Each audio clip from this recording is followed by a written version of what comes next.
your hot and techy Brezza, the Citybird SUV. Starting to worry about these Wednesdays that are turning wild in IPL 2024. 1 week back, the Sunrisers Hyderabad posted 277 against the Mumbai Indians, breaking all sorts of records. And 18 overs into a week later at Visakhapatnam, we thought KKR are well on course to breaking that. As a result of an excellent last Ishant Sharma over, they have managed to just stay below that. But 272 remains the second highest T20 score in history. That's what the Knight Riders have got after winning the toss and batting first. The best of Sunil Narine at the top, the usual Andre Russell at the end. And yesterday we saw Mayank Yadav with the ball. Today we've seen Angkrish Raghuvanshi with the bat. The IPL is well and truly underway. Let's look back at 20 extraordinary overs of hitting on Maruti Suzuki Arena presents ESPN Cricket Info Timeout. Moody and Mitchell McClenaghan and Varun Aaron with the unenviable task of discussing how bowling was in those 20 overs and describing again an extraordinary effort. Tom, start with you. Sum that up. I was hoping you were going to start with the two specialist bowlers here. Look, to be honest with you, it just looked shambolic from Delhi Capitals. They looked all over the place. They did the complete opposite to what they did the previous game, the first game they had at this venue, where they looked very organised. They took total advantage of that new ball. There was movement early, but their lines were poor, their execution was poor. Therefore, the likes of Sunil Narine got a taste of it, and once he gets a taste of it and starts middling it, he is pretty hard to stop, as we've seen with the score he made today. But, you know, overall they wouldn't be happy from a fielding perspective, from a bowling perspective, from a time perspective, because they were late with their overs, which cost them at the end. There's so many things to unpick there. Yeah, let's also throw in a review not taken. Cost them dearly. But it came from every direction. Yeah, I can see why Tom starts with shambolic. That seemed like an innings full of errors from the bowling side. Yeah, I'm going to start with T20 cricket's a batter's game. That's what it is. No, in all honesty, Tom touched on a very good point there, that at the top, the new ball was swinging around and they didn't take advantage of that. They bowled width. The radar was definitely odd. Not enough balls hitting the stumps or challenging Narine above the stumps as well. So when you let Narine see the ball's not swinging, and he's swinging. I mean, the first 4 or 5 balls from both Phil Salt and Sunil Narine, they hadn't scored a run. All the runs came from byes and wides, and it just shows that the ball was moving. So, but Sunil Narine, I think none of us picked from the last couple of seasons that he was going to open the innings this year.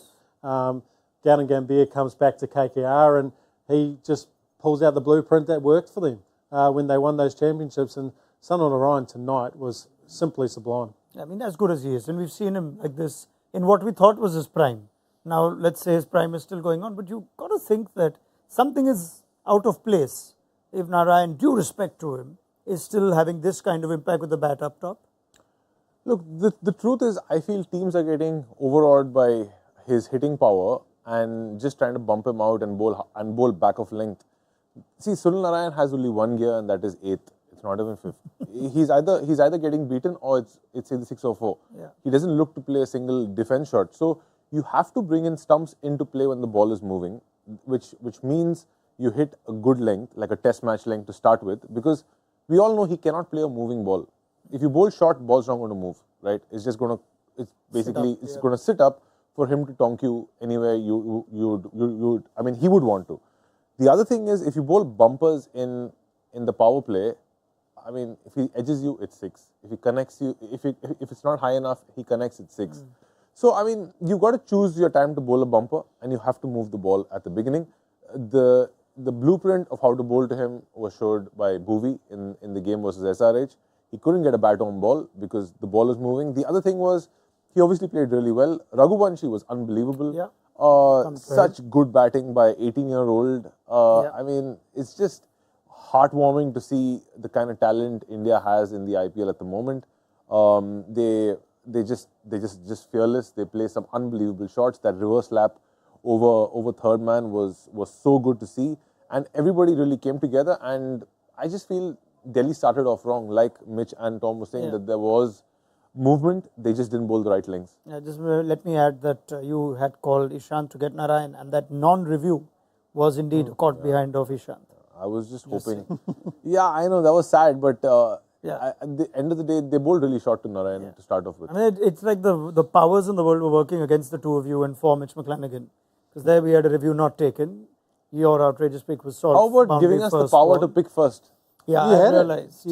You picked the first batsman. Yes, I did. Yeah, so I realized that I'm You just going to just let Mitch do whatever he switch on. wants. It's got to be switched on, mate. Anyway, but in all seriousness, quick word on Narine before I move to Angkrish Raghuvanshi. He's going to be 36 or 37, I think, next month. We still have to admire how a player like him is still able to hit the ball so cleanly as he gets older. Well, having worked with Sonny in England, actually, in the 100 for a few seasons, something he does pride himself on is his batting. He spends a lot of time in the nets, as much as any batter would do.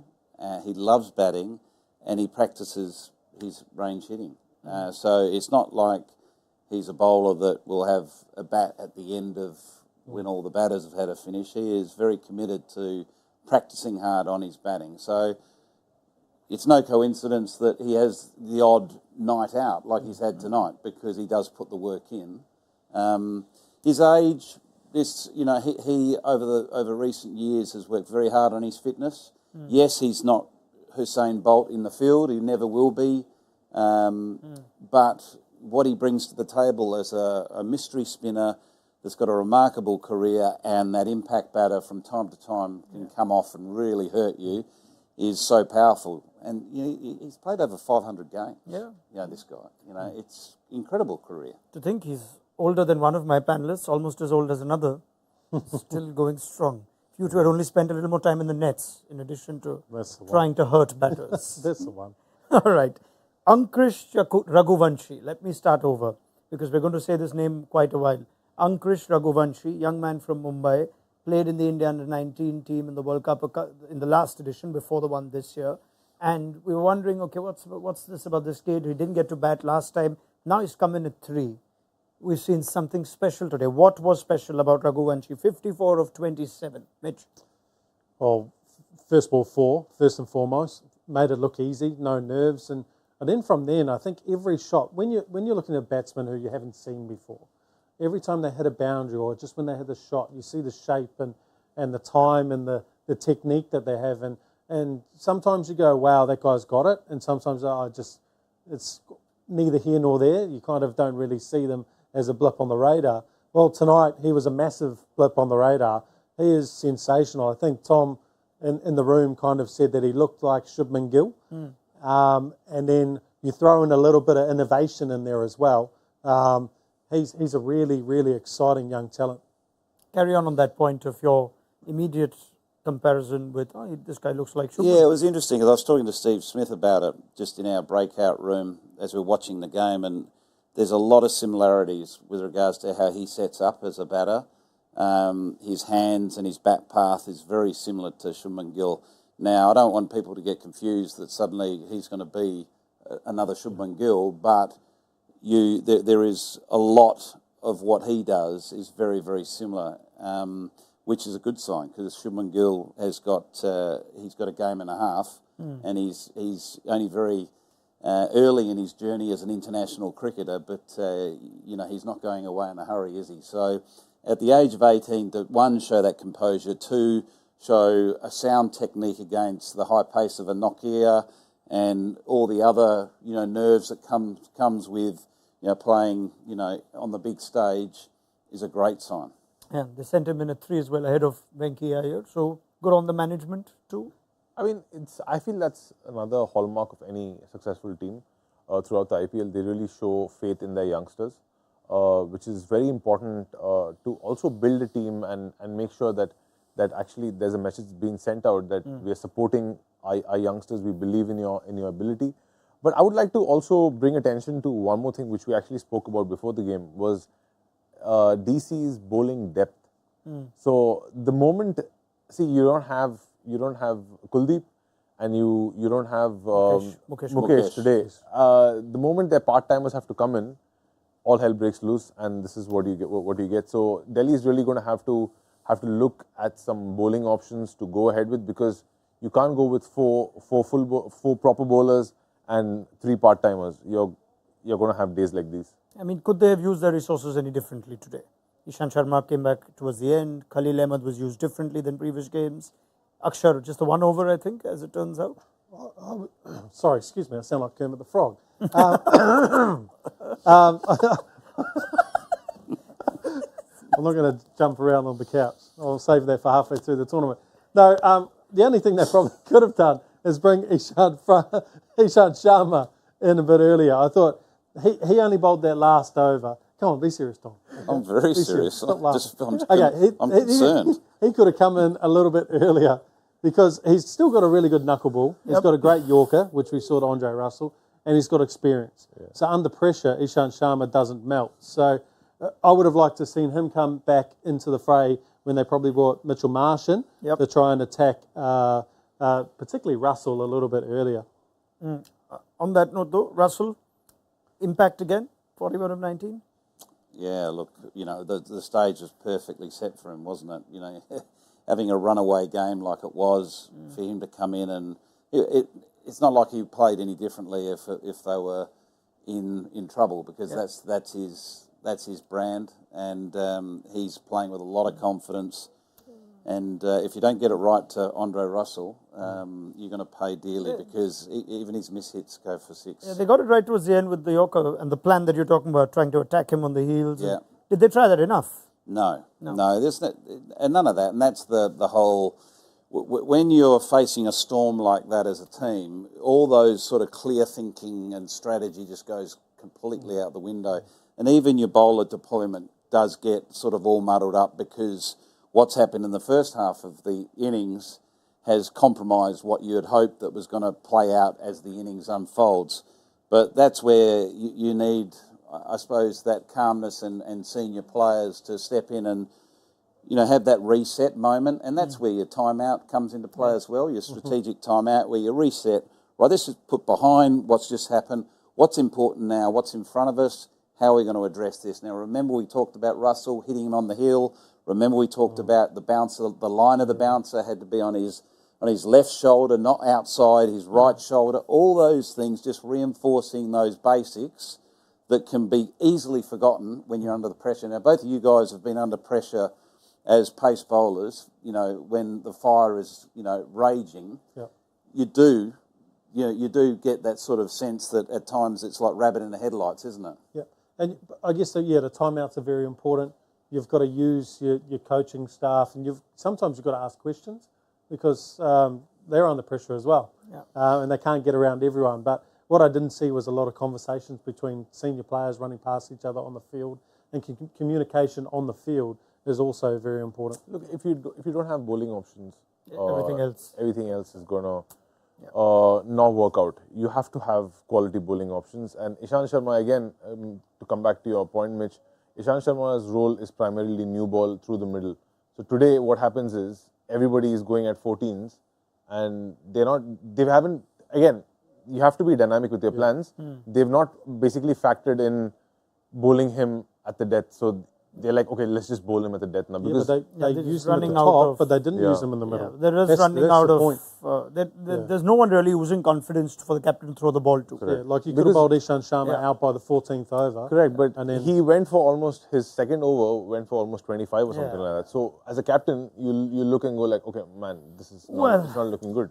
And he's not recognised as a finisher. Yeah, absolutely. It's strange though, whether the Delhi have actually managed to replace the resources they lost today, and perhaps that's not something, not like you can replace Kuldeep Yadav's quality, but they clearly did not have the same skill set that Mukesh Kumar presents. Right, let's move forward, because the Mumbai Indians here at half-time around this time last week still came out and were ahead of the chase, ahead of the game at some stages. Funnier things have happened. Now, Vaibhav Arora has come on for Angkrish Raghuvanshi. Young man can just take the rest of the evening off. They've gone for the extra seamer. Makes sense? Makes sense. Vaibhav Arora again moves the ball in very well to the right-hander. Yes. So I think he's going to bowl with a new ball, because KKR have been having new ball troubles over the past few matches. So let's see. I'm not sure what they think, but if I was in KKR's position, I would give him the new ball because he really moves it in. Well. Also, most teams can at least add a batter in these situations, as the impact sub. But it looks like Delhi's options will be Ricky Bhui or Lalit Yadav at best. It's not like you've got. Porrell's already come on. Oh, Porrell's already come on. They've impacted him at the end of the innings. At the end of the innings. My bad. Yes, Abhishek Porrell, who it is. All right, fair enough. Right, so that is, let's see how far we're going to get. You're a happy man at halftime with your predictions in the impact zone. Right, aren't they? So let's get a prediction for this chase. He's mortgaged Mayfair and Park Lane. All right. Tom, why don't you start? Oh, can I start on this one occasion? Yes. Thank you so much. I can't see Delhi Capitals getting anywhere near this total. Okay. I just think KKR's attack is far too strong, and all the momentum's in their hands. 100+ run win potentially. Yeah. Varun Aaron. I would say they get 180. 180. Kermit. Ribbit. I think they're going to get 210. I think these kind of totals, you've got nothing to lose, and all you've got, you're free from the shackles. So we'll see some shots played and a decent score, but not enough. Okay. Wrap it up there. Thank you very much, Tom Moody, Mitch McClenaghan, and Varun Aaron. We pick up the conversation at the end of this game on Maruti Suzuki Arena presents ESPN Cricket for Time. Or download the mobile app if you haven't already.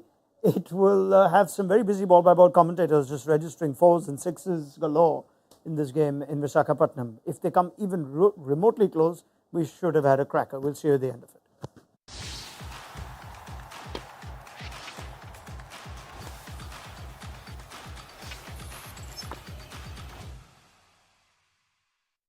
All new hot and techy Brezza, the City Bird